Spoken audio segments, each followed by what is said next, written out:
Hello everyone, I'm Zayako from the Professor Yun's lab. So today I'm going to present how to use the FlowJo with the mass cytometry data. So for the analysis of high dimensional and multi-parametric cytometry data, there is available data analysis tools, for example, FlowJo from the BD and Cytobank from the Beckman Coulter, and from Fluidigm, they supply the FCS7 Express cytometry and RStudio and Immunescapes for the cytographer and Astrolab, etc. So in this class, we will most focus on the FlowJo in the part of the half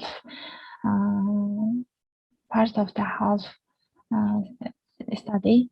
And the second part, we will study how to use the Cytobank, which is the web-based data analysis tools. It's also including very interesting tools for the single-cell data analysis. So this week, we are going to focus on the installing plugins to the FlowJo and how to install the R package and connect to the FlowJo. And we will show some navigating examples with our published data set. So mass cytometry analysis workflows usually shows like this. So after the sample preparation, we do the data acquisition using the mass cytometry and mass cytometry instrument, and it gives the n number of cells, the row and marker list for the columns. So it's the huge data set. After the data acquisition, for that we need to do the pre-processing.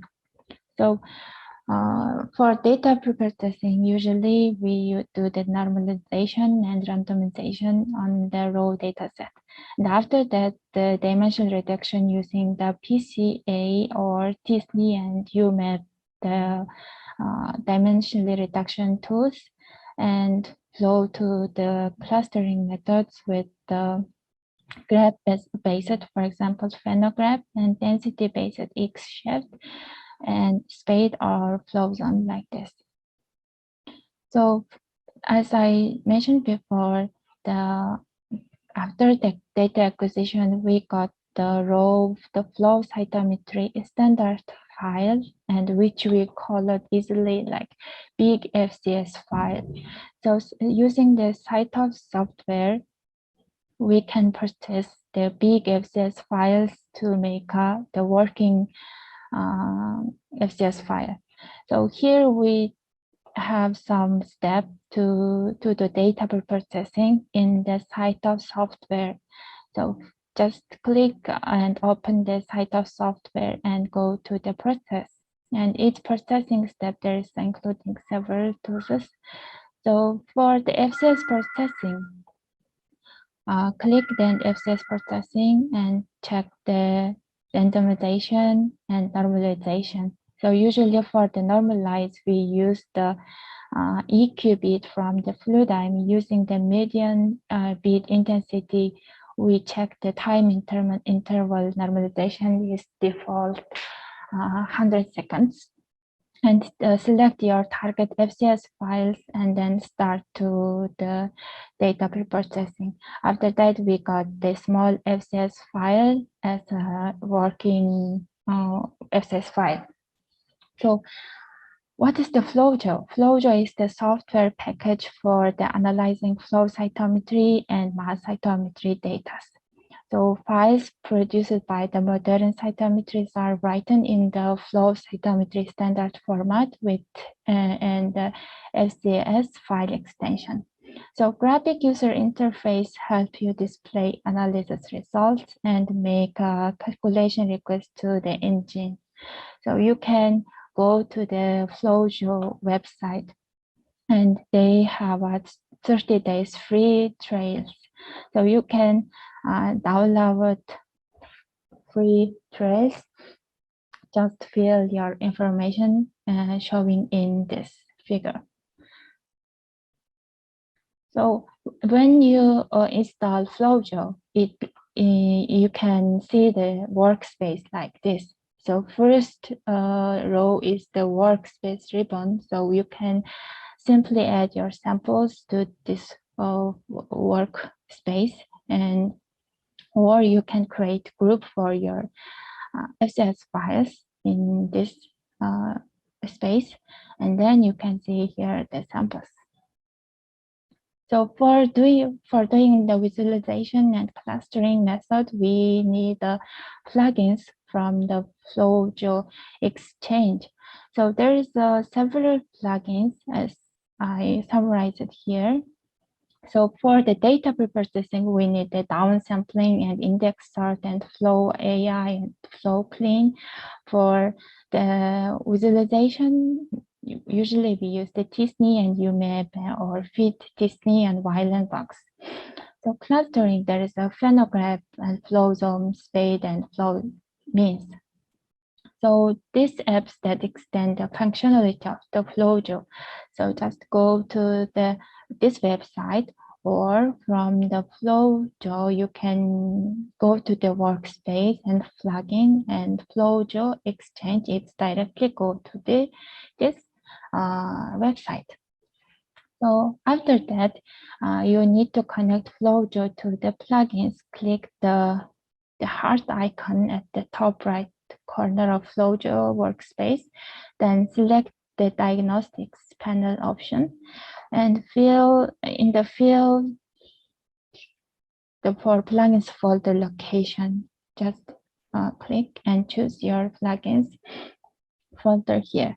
So here is the one, my example, and Flojo folder. There is a plugins folder and then open. So after connecting Flojo to plugins, have to quiet Flojo completely, because it needs to restart. And if you can't find the plugins folder in Flojo folder, you can download plugins on Flojo homepage by clicking Flojo Exchange.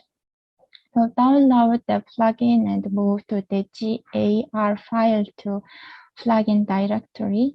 And after restarting the Flojo, they are installed plugins at the workspace and plugins.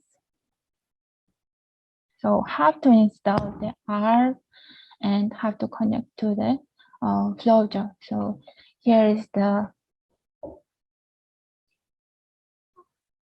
steps for the installing R. So just go to the, just search the R, and you can find this kind of information, and you can download the R for your computer and download and install R base package for your operating system. An important note is, in addition to the base R package, also download and install these tools.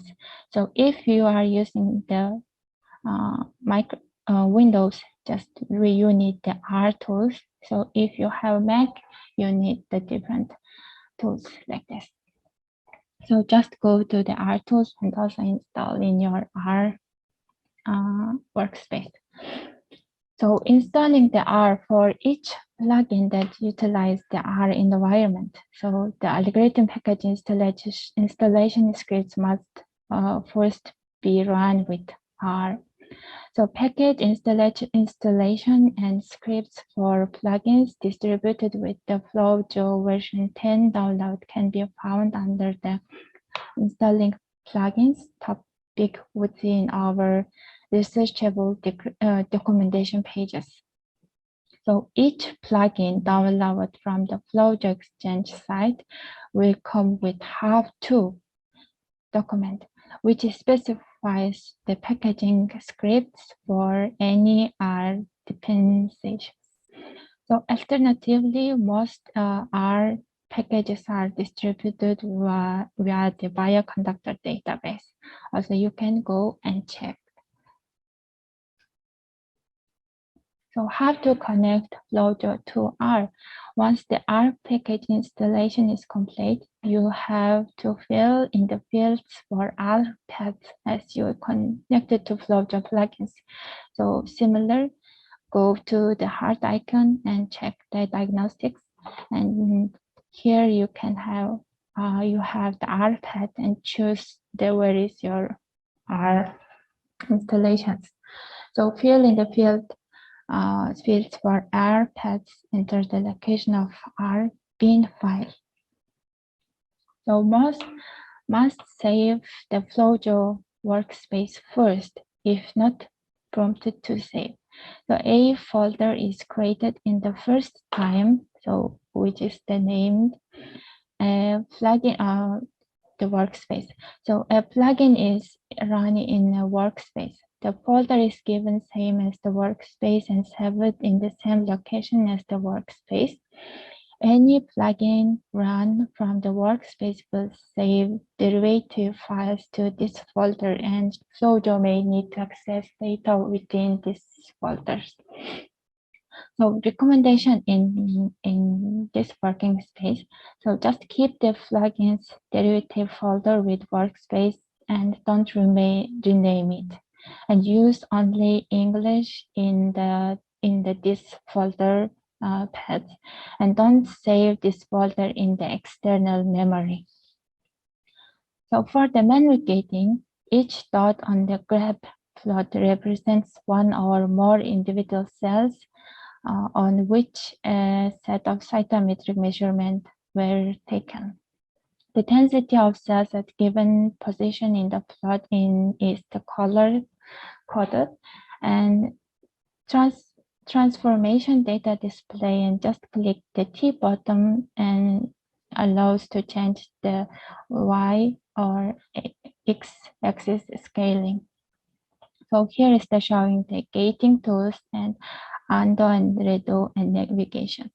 And measured parameters, you can click and find your other markers. And parameter axis transformation, and click T icon and check customize axis.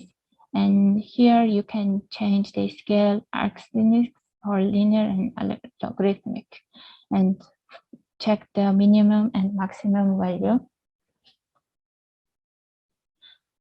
Select the double click the FCS file you want to gate manually, and Y and X axis you can change depending on the manual gating strategy, and gate the one by one and name and save it. So after gating one file, you can also apply the same gating to other samples through drag and drop. And however, you should check that all samples are gated properly and one by one.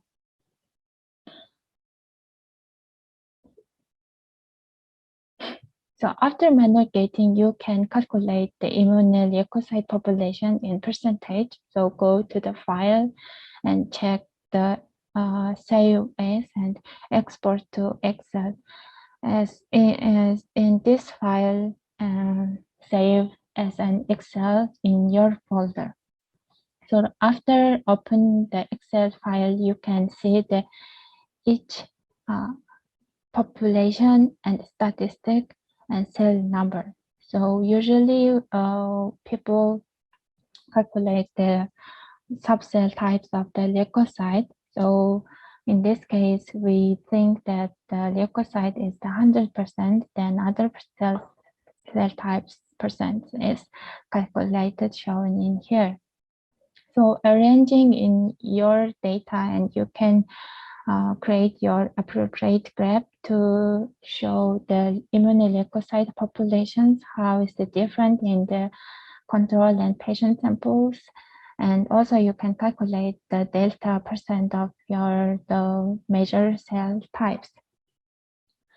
So if you want to see it and more references, you can find the web-based contents as showing in this slide. And also, if you have any difficulties or problems, please feel free to contact me and Sehi. And thank you everyone, and see you next week.